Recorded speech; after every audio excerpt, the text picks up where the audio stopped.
So that understanding of that matter is reducible and that human beings are reducible purely to quarks has kind of entered into mainstream thinking, especially with the computer age and the age of information.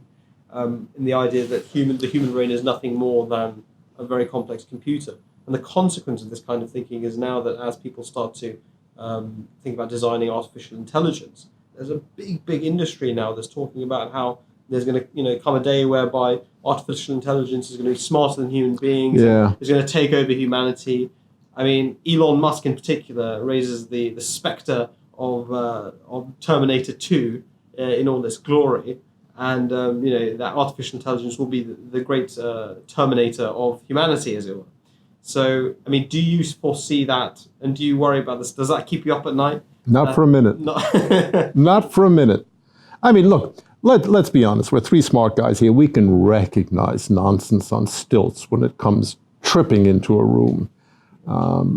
There is no such thing as artificial intelligence, perhaps because there's no such thing as intelligence in the universe, but that's another issue entirely.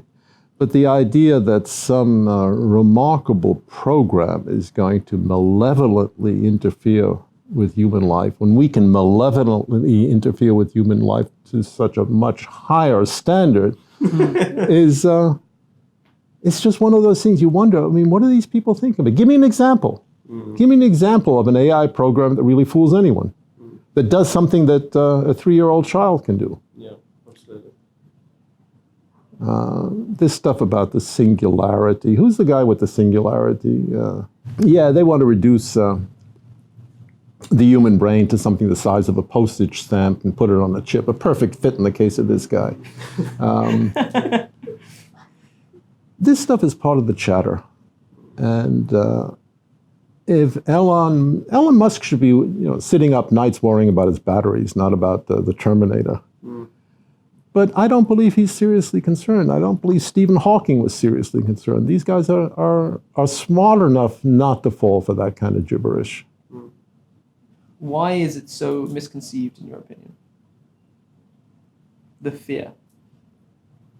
Well, the fear is, it's interesting. There are a lot of anxieties in the contemporary world because we're all human, and human beings are very prone to anxieties. They have a lot to be anxious about, after all. And every now and then it focuses on something. In Freudian terms, it's a displacement of anxiety to an inappropriate object.